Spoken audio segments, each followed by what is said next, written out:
I'm Kim, Director Trend and Innovation Scouting at Germany Trade and Invest. Who has ever heard of Germany Trade and Invest? Ah, that's at least a little bit. Well, so it's the economic development agency of Germany. So whoever is German, pays taxes probably here.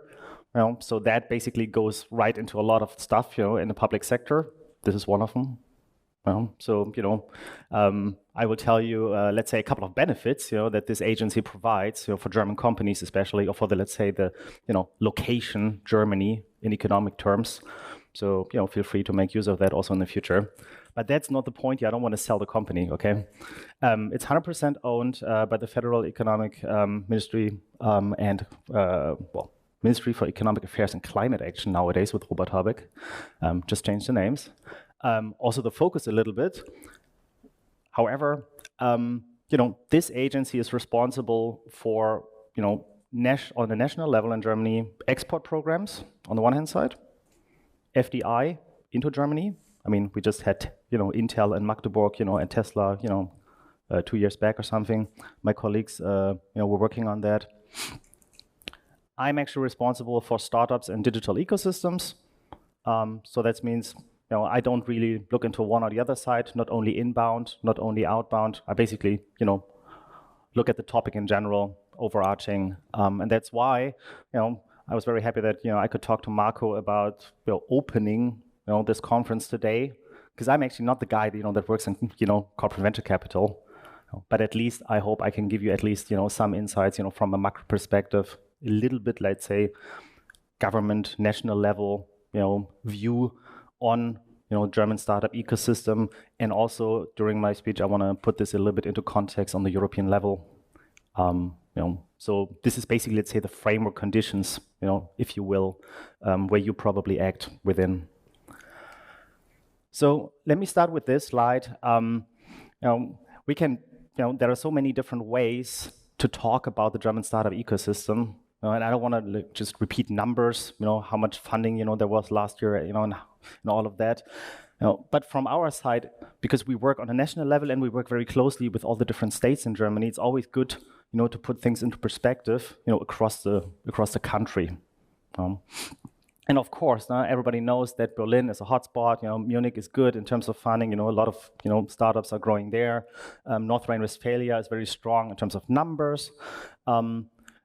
But at least I just wanted to highlight these figures, just to sort out certain trends and also priorities. So on the one hand side, of course, as I said, Berlin, North Rhine-Westphalia, Bavaria, Baden-Württemberg. I mean, it's not surprising that most startups are there, located there. But of course, what we can see here, Berlin massively leads in terms of funding. Well, these are just facts. But on the other hand side, this we can also talk about implications and what that means also for your business. Because what we always try to promote as well is that there is not only this one spot in Germany. It's not only Berlin. And you know this probably better than me, because your companies are located like all across Germany. That there are always, that Germany is a very decentralized place, and innovation, and tech innovation happens in many different places, especially when there is research involved.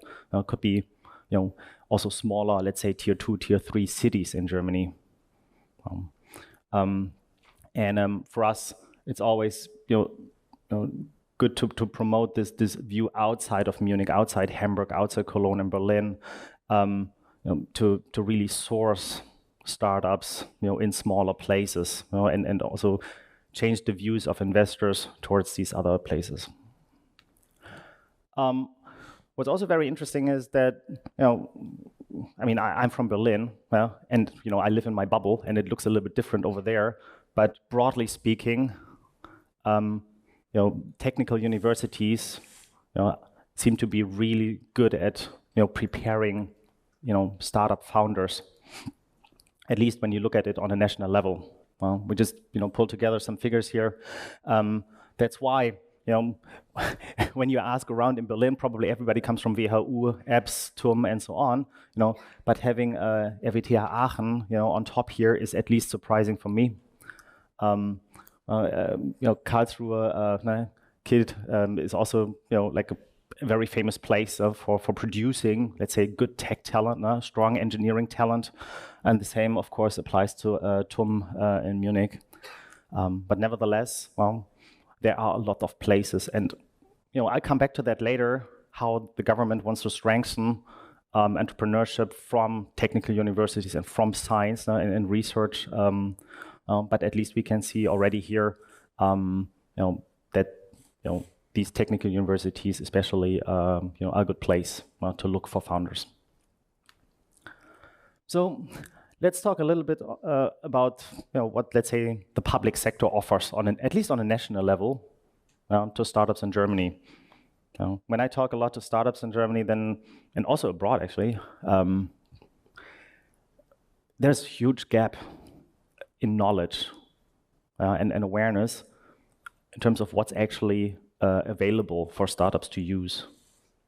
There are a lot of funding programs in Germany. There are a lot of support programs. And I just pulled together like a couple of things here on a national level. I don't want to go into the state level because that's like a completely different thing. We can talk about like every 16 different states, and every state has their own programs. It's actually massive. So in terms of financing schemes, there is actually a nice website. If you don't know about it, it really lists like all the different funding schemes that are available on a national level, mostly through the Federal Ministry for Economic Affairs and Climate Action. So that's why the list would be long, and it's pretty useless to go through them all one by one.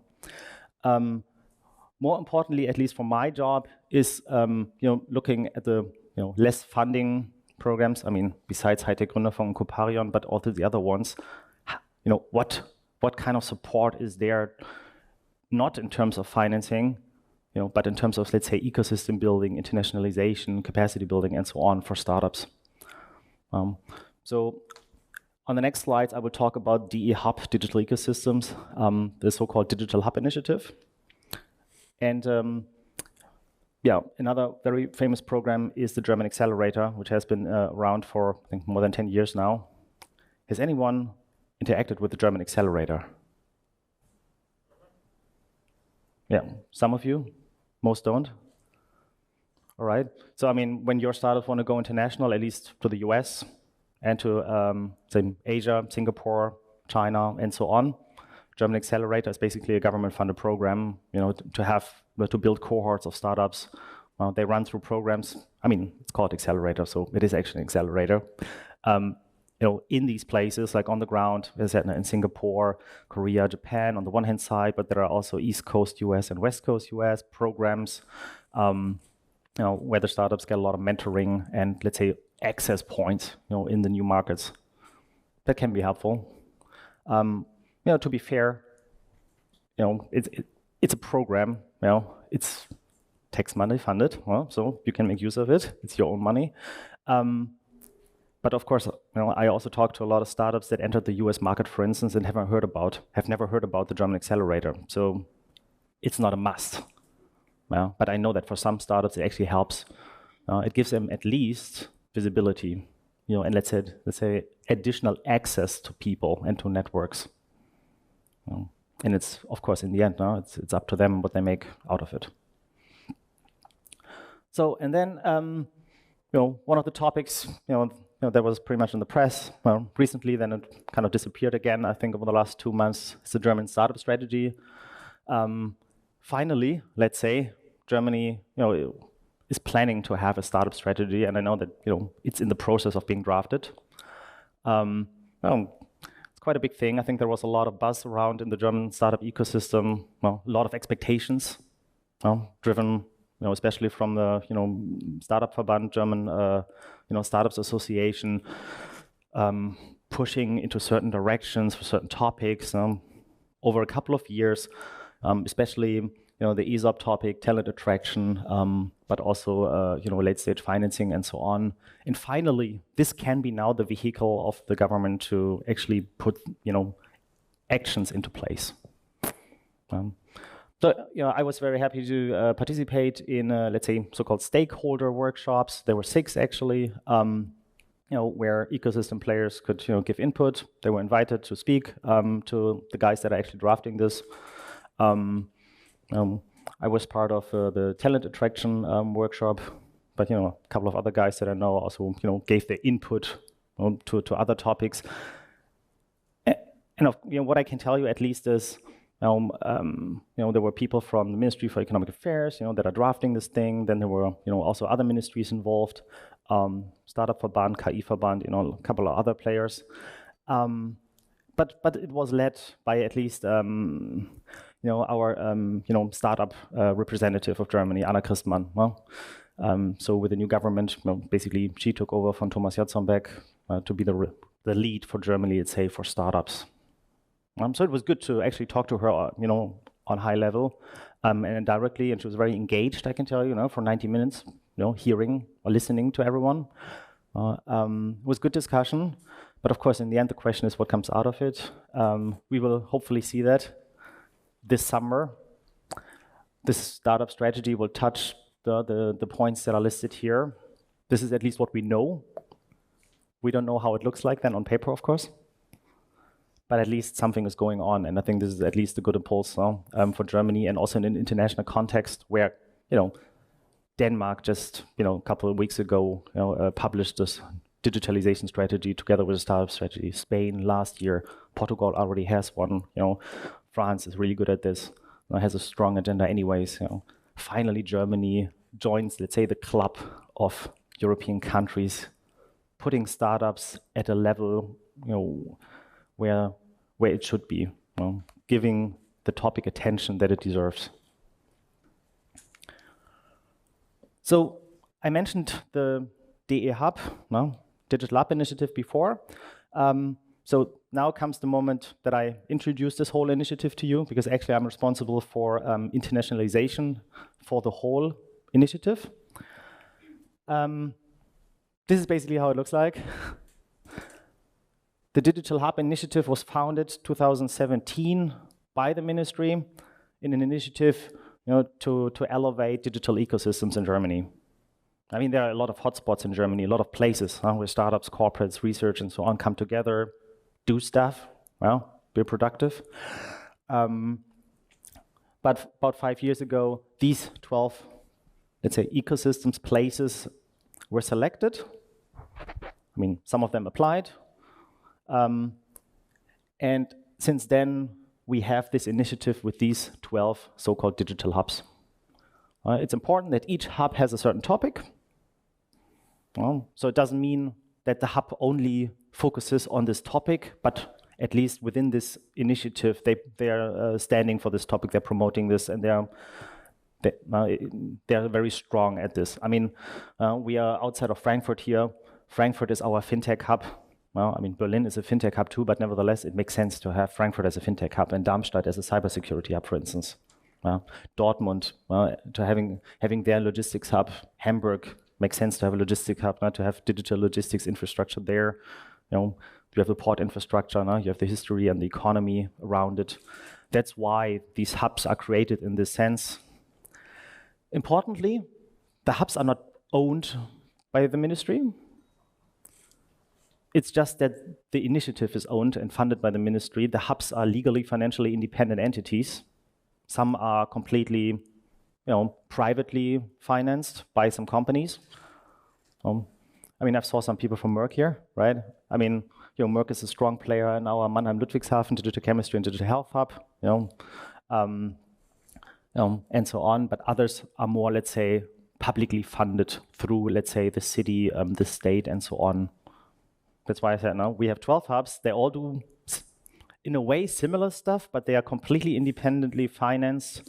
And that's why also the way they operate is a little different. Nevertheless, this is, let's say, one of the benefits of this whole ecosystem is that we bring this together.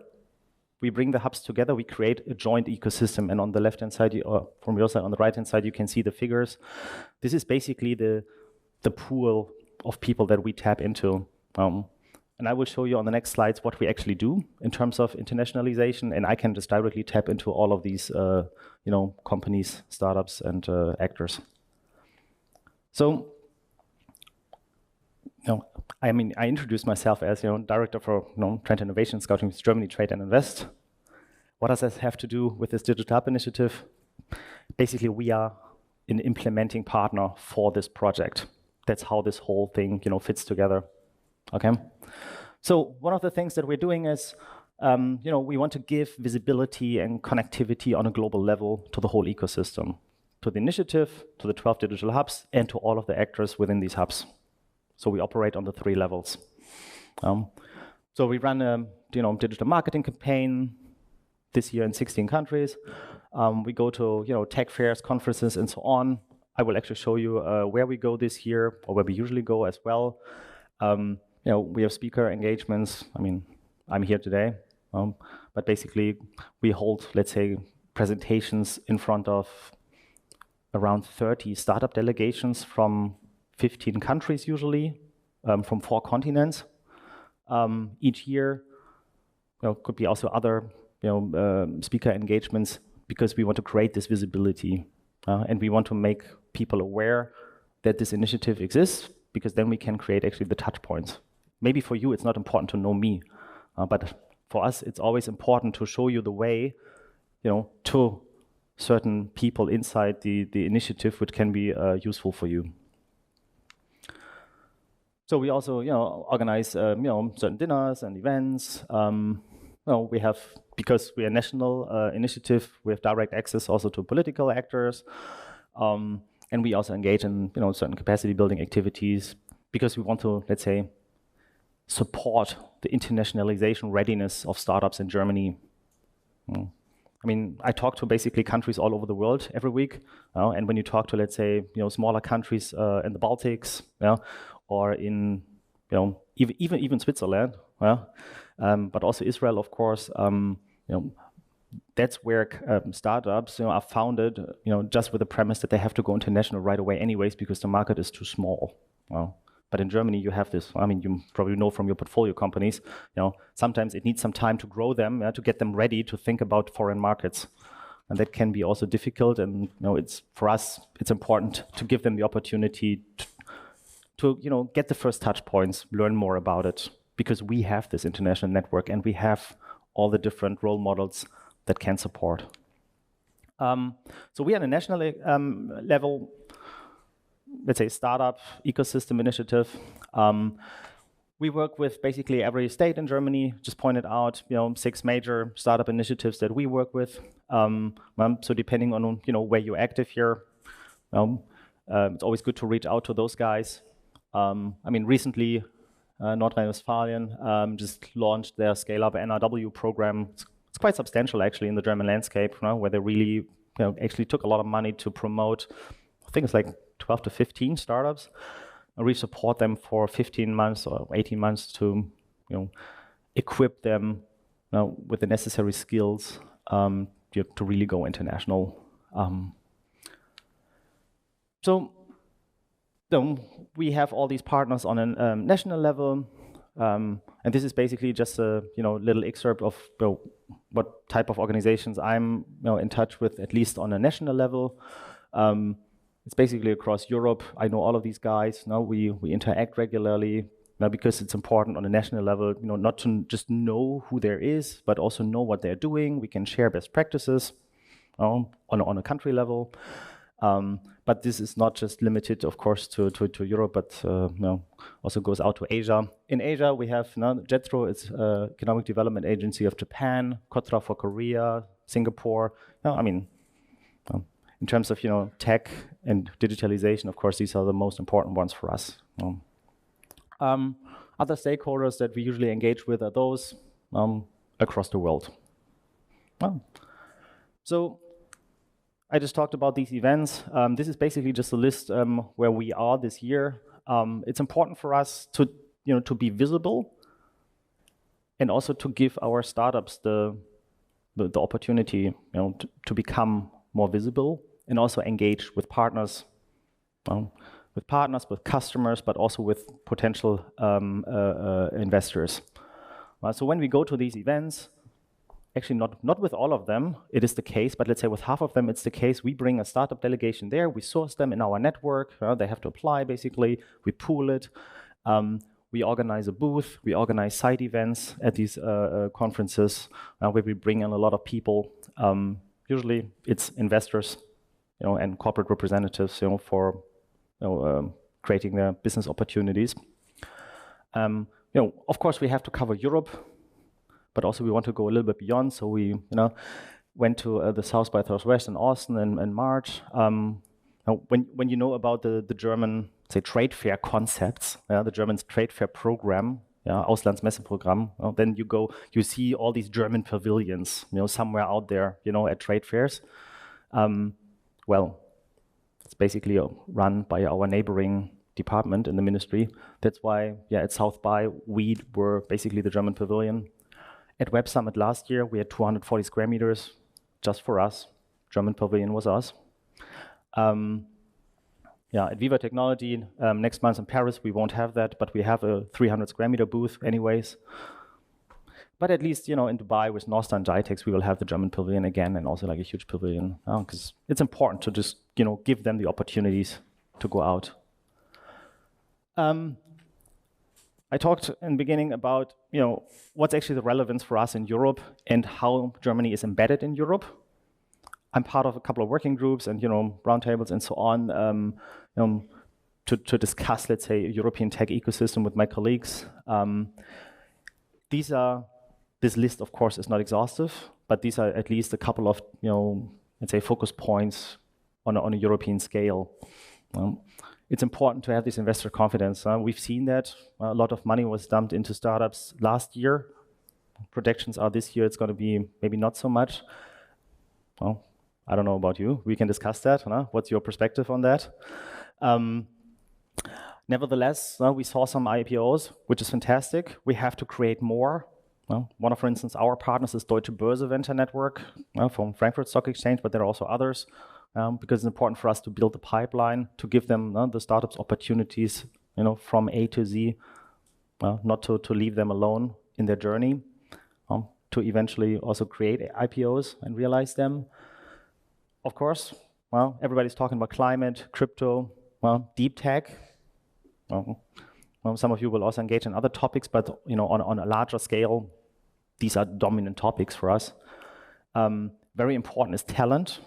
I mentioned I was part of the startup strategy working group on talent, but I'm also later the German representative in a European-wide tech talent group. So each country sends a representative for talent attraction. And then I work with my colleagues on that to harmonize and to exchange best practices, and not just with an internal perspective, but it's important for us, and we have the same understanding that we need to create a European brand. We're not just alone. We don't compete just against each other, Germany against France, against Netherlands, and so on. But in the end, in the long term, the competition is against Asia and it's against the US, and we have to make Europe more attractive. And of course, diversity and inclusion. I mean, it's overarching anyways, but it's growing more in importance. One important aspect is the Scale Up Europe initiative by President Macron. He launched this about 2 years ago. It's like, let's say, a pet project of him. Hope nobody listens here from France. So it's important nevertheless, because Scale Up Europe brings together these actors from all across Europe. They put out the goal, creating 10 companies with 100 billion in value by 2030. We can talk about also if this is a useful objective, if it's realistic, but at least it gives some direction and it shows some ambition. Let's put it this way. And what the Scale Up Europe initiative wants to promote is late-stage investments, talent attraction, deep tech, and especially startup corporate collaborations. And this is probably very important for you. It's also one of the main themes that we have in our digital hubs, where corporate startup collaboration is fostered through innovation programs, entrepreneurship programs, and so on. But again, it's not only like an issue in Germany. It seems to be also like an issue all across Europe, because we have to really work with the corporate sector as well. And the other, let's say, European initiative, highly driven by Portugal, is the so-called European Standard Nations Alliance, ESNA. It was kind of launched at Web Summit last year. I was there. And on the one hand side, it's supposed to be a physical entity in Lisbon. Well, Portugal has a certain stake in it. On the other hand side, it's based on these European standards, because it's basically a benchmark on 8 different levels, how to create, let's say, top-level framework conditions for startups in a country. Well, and they already made the benchmark analysis across Europe for each country, and now with ESNA, with the organization, they want to implement and harmonize these conditions, again, also under the framework of making Europe more attractive in general. Yeah, so far so good. That's from my side. I hope this was a good introduction to the topics. Now we can dig deeper into the more technical fields. Very happy to discuss anything further during the day, also tomorrow. And thank you.